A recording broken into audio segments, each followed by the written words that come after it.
Good morning on this June 25th, 2019. Today we're going to talk about is it going to be dry enough for the hay cutters to cut hay? Possible tornado in Charleston, West Virginia, and a couple other things.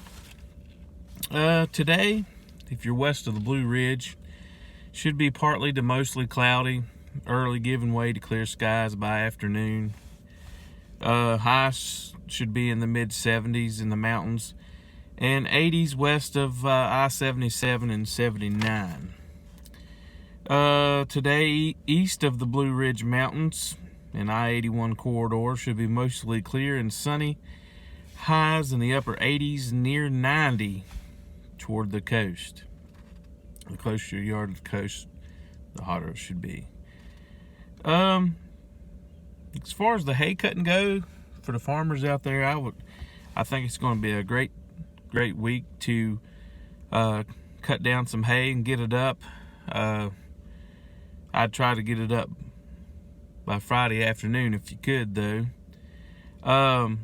Looks pretty dry. I know this morning up in the mountains of West Virginia, slight chance of rain in the mountains, but that should clear out by lunchtime.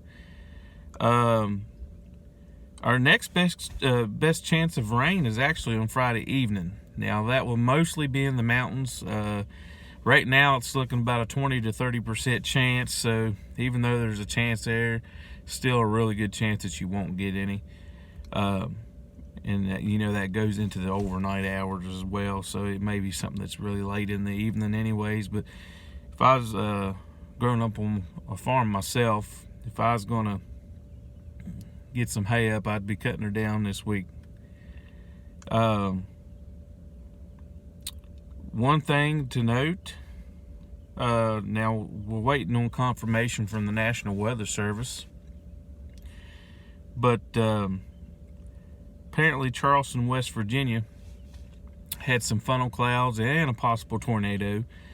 I seen the video from a local on Facebook earlier where they drove right underneath of what apparently looked like a funnel cloud in Corridor G area. Up close to the Capitol, like I said, this is the one the National Weather Service will have to confirm, but it appears maybe they had a tornado there near the Capitol. It put a tree down on someone's house, according to the local news in the area. It was said that a neighbor had to knock the door down and get her out.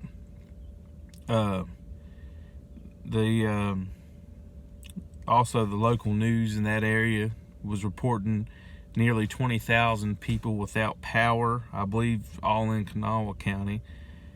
We talked about that yesterday, how eastern Kentucky, southern Ohio, and far west Virginia, one thing we noted was Charleston, Huntington areas. That area of West Virginia in the coal fields, how they had about a 2% chance, albeit low chance. They had a chance for tornadoes. And that's why we highly recommend, if you get a tornado warning, you don't always get a tornado, but it highly recommend that you heed those warnings, because you can get one.